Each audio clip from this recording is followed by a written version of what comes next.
I see this more as a stalemate rather than a sort of a dramatic victory of one side or the other. The Israelis are losers too because they didn't get what they wanted. They wanted regime change. They didn't get that. They wanted an end to the nuclear threat. They didn't get that. In fact, he got a regime that is even more extreme than the previous one. Iran has not got what it wanted either, which was the guarantee of no return to war. People sooner or later in Iran will look around and say, you are basically, for the sake of animosity with Israel or your animosity with the United States, you have dragged this country into war with the United States. What have you got for it?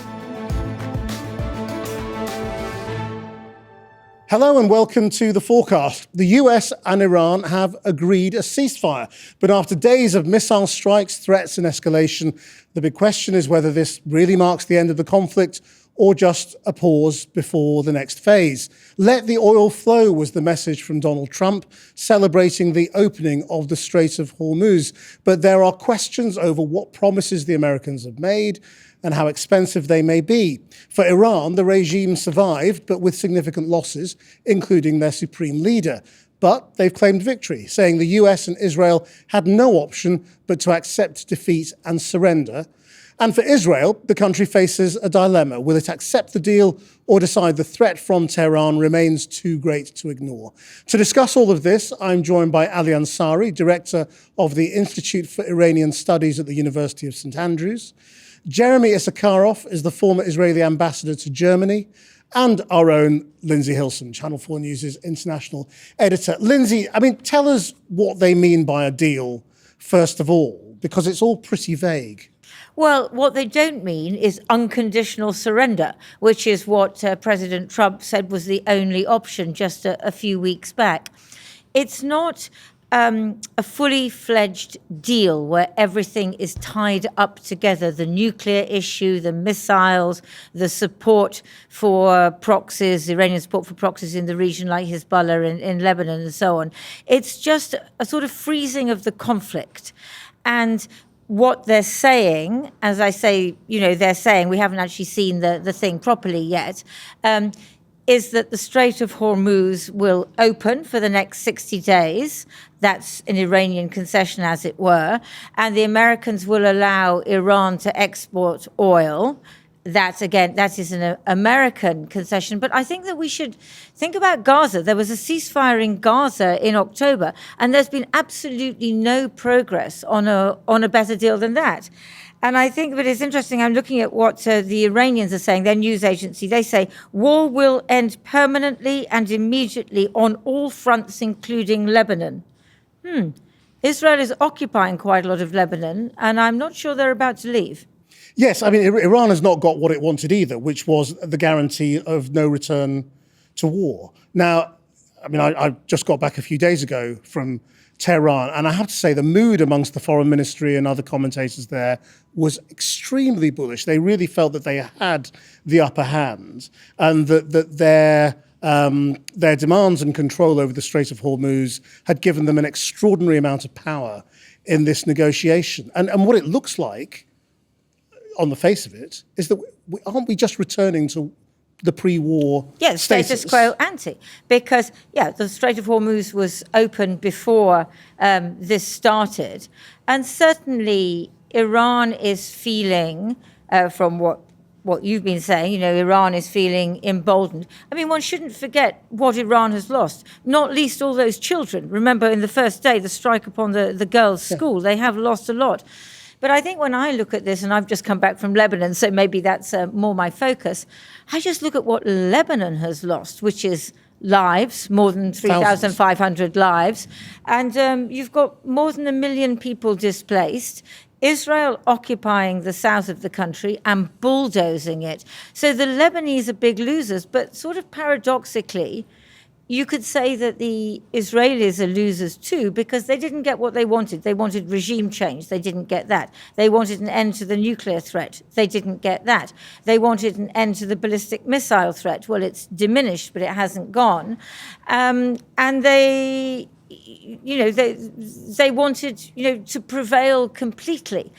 And I think they've been put in a very difficult situation. And I think what we're looking at probably is stasis. Ali Ansari, how do you see this agreement in terms of international balance? Well, I think Lindsay's absolutely right to say that I think it's very vague. We don't actually even know what the terms are until Friday. They've agreed. I was quite struck that they decided at least to announce it on Donald Trump's birthday. I thought they might wait a couple of days, but they did it on Sunday. They do seem to be a bit bullish, but some of the sounds coming out of Iran suggest that actually they may not have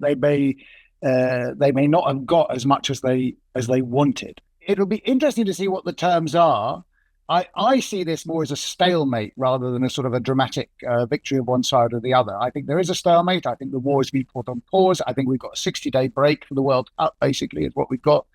And, there'll be a certain amount of stability restored, certainly to the Persian Gulf, although if they have mined the Gulf, by the way, it will take time to clear that. I'm not as clear on whether they have mined it as much. I mean, our worry is that they may not know whether they've mined it as much as they have, but be that as it may, that will take some time to clear. So I think some of the consequences of this will take time to unfold. And of course, everyone seems to assume that time is on Iran's side. And I have a certain amount of skepticism about that. I mean, I think their economic situation is pretty poor and they need a cash injection pretty quickly.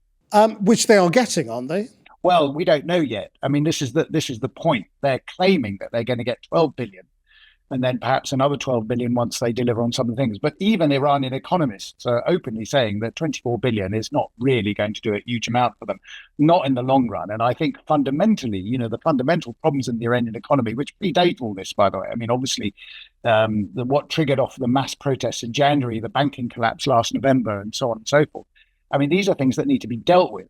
And yes, they may feel quite bullish, as you say, at the moment, because they've done something quite remarkable in some ways. I mean, clearly they've survived. But hopefully this will focus their minds on how they might attend to some of the structural problems in their own political economy, which are enormous. And it's not going away. The 24 billion, if they get that full sum, will certainly provide a certain uplift. But it won't be anything that will fundamentally alter the problem that they face, which will require them to do some much more structural change to the way in which the economy operates. Jeremy Issacharoff, how will Israel see this? Well, I think it's reflected very much in what Lindsey said in the beginning. When we look at the issue, the nuclear issue, where Iran is, where its stockpiles of very significant stockpiles of enriched uranium. The missile issue is a major issue. The proxies supply of Iran to funding, weapons and training to Hezbollah, Hamas, or the Houthis. In many ways, this is pretty much the status quo ante. This is what was happening before. The one difference is that they could be, under this new arrangement, be receiving a great deal of frozen Iranian assets, which I would like to see first and foremost that Iran has limited itself and undertaken to stop its nuclear program and at least declare what the status is of the enriched uranium and how it will be dealt with and what sort of arrangement will come to guarantee that they will not pursue nuclear weapons. So I think at this point in time, there's more is unknown about the arrangement, and I think it's going to take. Frankly, when I hear that they have made 60 days to discuss the nuclear issue without the other issues that we mentioned, I think that's a short time for a major issue, a very complicated issue. So I think Israel will remain skeptical of how this arrangement will work out. I mean, is this effectively a defeat for Netanyahu, who has got none of the strategic things that he laid out at the beginning of this war? Look, as you know, we're in the beginnings of an election run-up in the fall of this year. And a lot of the Israeli decisions by the government, I'd say, are very heavily influenced by the fact that there are elections, and there will be a lot of discussion going on in Israel. I've already seen a couple of statements by some of the opposition leaders that this is a great failure for Netanyahu. He didn't get the regime change he wanted. In fact, he got a regime that is even more extreme than the previous one. He said also in last June of last year that the existential Iranian nuclear threat and its missile threat has been removed, which did not stand the test of time. So I think he'll come under a lot of criticism for bottom line, of not being able to translate the military actions that have gone on, even there have been military gains by Israel, but they have not been translated into political, diplomatic frameworks and solutions which can begin to provide a measure of greater stability for Iranian. So I think he will come under a great deal of criticism for this. I mean, Lindsey, you hinted at it. I mean, to what extent can what happens in Lebanon derail this in the next couple of months? I mean, it is very weird, given what happened last week, that Israel bombed Beirut and they're still on track. Yeah, maybe that was Netanyahu's last gasp, because he knew that he wasn't going to be able to do it in the coming weeks, because Trump would call him an effing something else, which is what seems to be going on all the time. But it was an Iranian red line, wasn't it? Yeah, but I mean, Hezbollah fired 3 attack drones into Israel in the morning, which was a provocation to see what Israel did. So Israel fired into Dahia, according apparently to some sort of mid-level Hezbollah commander's house in the southern suburbs of Beirut. And so then Iran threatened that it would hit Israel again, which then it didn't. But what it proves is that it's almost like the Americans have switched sides. Now, of course, they haven't switched sides, but with Trump saying to Netanyahu, don't do that, you can't do that, you're messing up my deal. If he does it again, well, maybe the Iranians will hit Israel again, and Trump will be annoyed with the Israelis, not with the Iranians. So I think it's put the Israelis into an extremely difficult situation, because they know that Trump doesn't want to go back to war. And I think that there's a broader point here, which is, force is often more useful if it isn't used. The threat of force hanging over there is an incredibly powerful thing. But once you've used it and it hasn't done what you want to do, you haven't made the strategic gains. You may have destroyed things, but you haven't changed the strategic situation. Well, what have you got to threaten? And Iran still has its big thing to threaten, which is leverage over the Strait of Hormuz. That is the point, isn't it, Ali? And that is why Iran feels so emboldened by this, and much stronger than it was before. Yeah, I mean, I think there's certainly a validity in that, but I think also what we're not looking at is really what's going on internally inside the country and what it has to face. I mean, it's one thing facing outwards, and it works its narratives extremely well. I mean, if there's one thing in which the Iranians have scored a decisive victory over the West, and over the Americans in particular, has been their ability to basically fight the political conflict. I mean, they've done it much better than the Americans have, in large part because Trump has no messaging discipline whatsoever, to put it politely. So he tweets and whatever at alarming rates, all sorts of things, and exposes his hand. And the Iranians have shown themselves to be much, much better and much more effective at it. But I think, at the end of the day, the Iranians also need the straits open. I mean, they need it open. They need relation. Everyone says, that we have to live with Iran. Well, they need also to live with their own region. At the end of the day, we have a situation where the Iranians have an ideological sort of antipathy towards Israel. I mean, we have to remember on this debate, by the way, it's the Iranians who insist that Israel must not exist, not the other way around.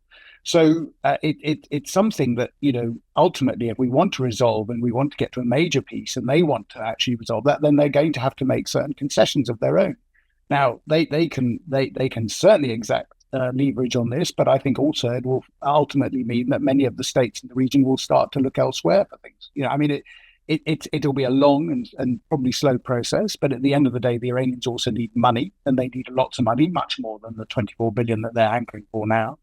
And, they've talked about a 300 billion reconstruction fund. Well, good luck with that. I mean, if you're planning to get that in reparations, I know, one of the major problems post the nuclear agreement in 2015 was they had sort of anticipated all this investment going into Iran. Well, quite apart from the fact that you've got, the primary sanctions, which I think the United States will find extremely difficult to get off, by the way. These are congressional, whatever Trump wants to do. you would also have to have an economy that is receptive to investment. And the Iranian economy is not receptive to investment. It's as simple as that. It would need to change. So I think there's all sorts of things there that, yes, they're looking good at the moment. And, we are sort of like looking at it really from the perspective of how useless actually, Tel Aviv and Washington have been in handling this. But I do think we will probably find in the next few weeks and months what the reckoning will be inside Iran as well, because I think there'll be a reckoning in all three places, by the way. I don't think it'll just be in Washington and Tel Aviv. I think there will be problems also in Iran as people will start to question, just as they did last time, by the way, after the 12-day war. I mean, remember, people were talking about a great boost to Iran after the 12-day war, and within 4 or 5 months, you had the greatest protests that the country had witnessed in at least several years. So it's something that I think we just need to be cautious about and look very intently, internally, if you will. Well, how do you think that will manifest? I mean, I was talking to a couple of people last week in Tehran who were saying the thing is, yes, the supreme leader has been replaced, but he doesn't, and he may have the authority, but he doesn't have the status of his father. And that makes a big difference, not just with the Iranian people, but with the Revolutionary Guard. I think the Revolutionary Guard will be much more in a driving seat in the immediate sense, of course. But I think also we mustn't overrate how effective they are. I mean, this is the group, believe it or not. I mean, we forget now that during COVID, they were busy producing, COVID detection equipment and stuff like that, which was completely absurd. And they're very brutal. They're quite ruthless, obviously. And they've done an effective job here, certainly at keeping the Israelis and the Americans at bay. But at some cost, I mean, I was reading back on some, a bit of Tacitus, if you will. They have created a desolation and they call it victory. Well, great. I mean, people sooner or later in Iran will look around and say, you are basically, for the sake of Lebanon or the sake of your animosity with Israel or your animosity with the United States, you have dragged this country into war with the United States. And, what have you got for it? I mean, what have you got for it? You've got, yes, you can charge tolls on the Straits of Hormuz in the best scenario, but even those tolls aren't going to amount to that much. I mean, I've talked to some people who said, actually, it's quite a good rate they're planning to charge. I mean, people are willing to pay it. It's about, what was it, a dollar a barrel or something. I mean, it's so they could do it. But I think a lot of countries around the world will be extremely opposed, certainly in principle, to the fact that you're going to start charging for tolls to go through straits. I mean, what would that mean for the rest of, freedom of navigation around the world? So, I mean, as I said, I think there are a lot of problems and a lot of problems ahead. And I think the Iranians and the Iranian regime, the Islamic Republic, is particularly good, I have to say, at overplaying their hand. I mean, we all know that. So let's see how they get on. I think they should have probably come to this deal a bit earlier. I think they had that moment a couple of weeks after they shut the Straits of Hormuz when everyone was very discombobulated. But now I think, you have a situation where they're facing some fairly serious economic problems of their own. They haven't paid their public servants for 6 weeks or 8 weeks now.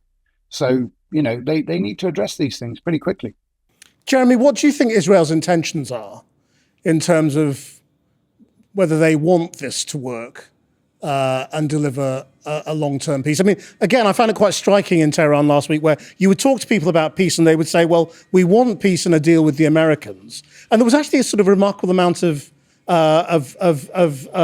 enthusiasm for the Americans and American culture. But they said, but Israel is totally different. We have no interest in long-term peace with Israel, and we will never accept their existence. Do you think Israel has the same enduring antipathy towards Iran? We didn't initiate antipathy towards Iran. We had problems with a regime that, as has been said, tried once seeks to destroy Israel, which they might think they can do, but Israel is a very significant military power, and I think that they're deluding themselves that they can achieve this.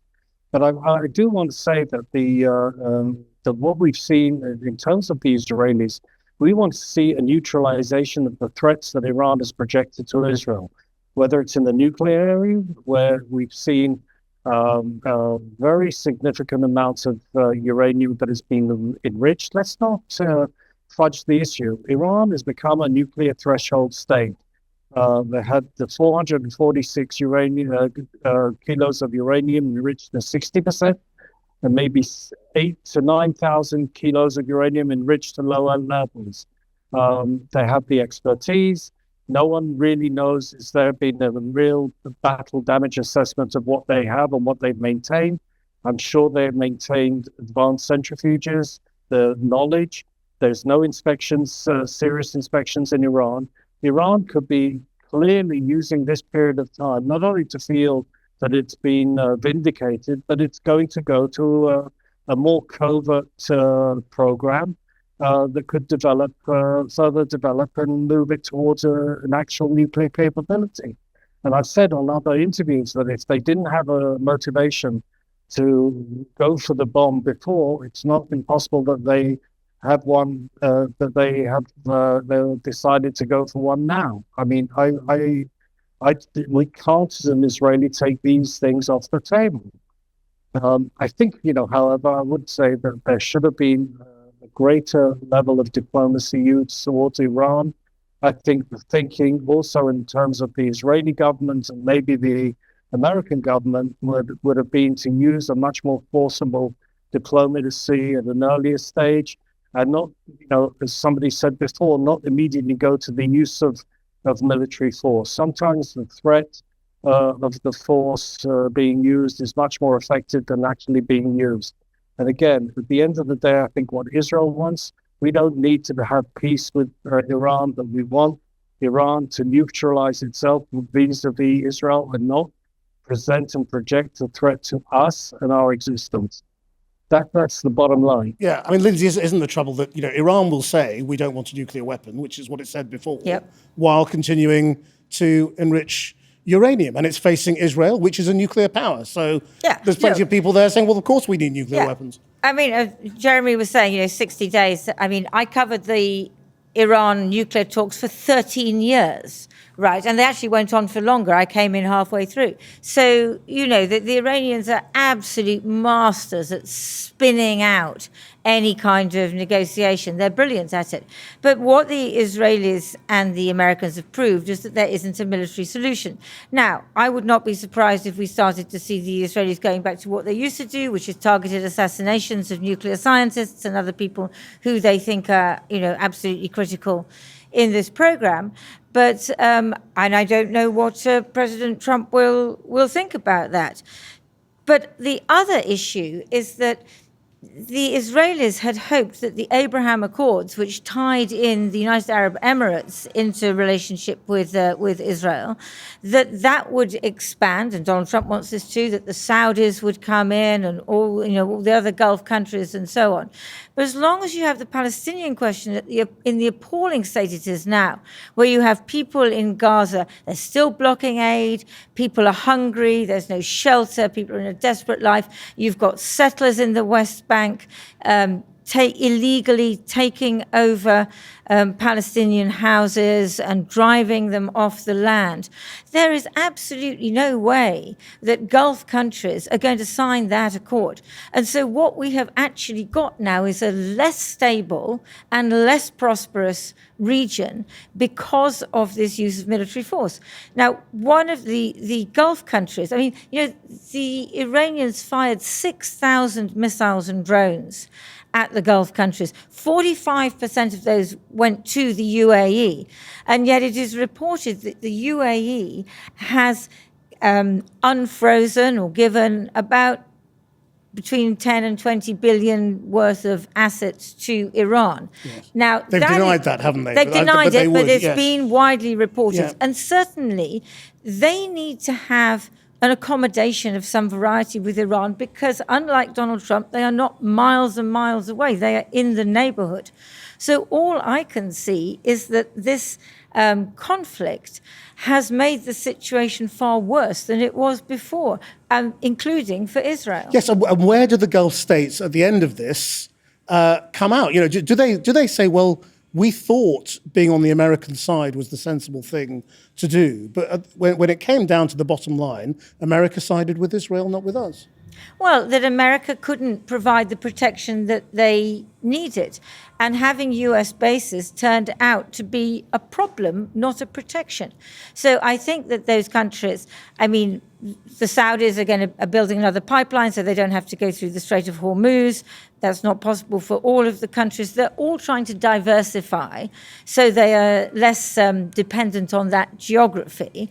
And there are conversations going on, I understand from a senior Saudi official who I saw, about how to hedge their bets with this undying loyalty to America. Ali, I mean, Jeremy talked about the enduring threats that Iran represents. Will anything change when it comes to Hezbollah,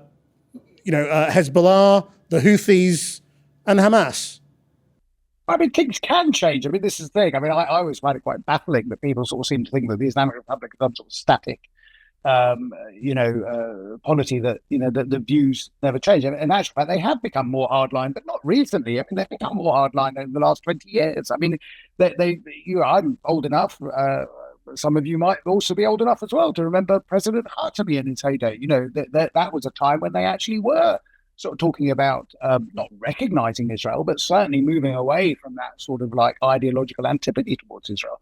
Khatami's attitude towards the region was much more constructive. He understood that economic reconstruction in Iran and rebuilding and development required a region that was stable. I mean, he presented Iran really in that sort of, in the era of Saddam Hussein, shall we say, as that sort of, that island of stability. I hate to use that term, but that sort of idea that Iran could be relied upon. And then since President Ahmadinejad, it went in a radically different direction. And I should add, by the way, I mean, one of the great bewildering, parts of Iranian strategy has been to sort of demolish Abu Dhabi and Dubai. I mean, Dubai has been the great sort of financial center for the Iranians, and I think there's something like $500 billion worth of assets there. So I don't know whether the UAE will give them any back, but they seem to be suggesting that actually they need it for their own reconstruction. So, I mean, there's huge problems that have developed there, in terms of what that immediate strategy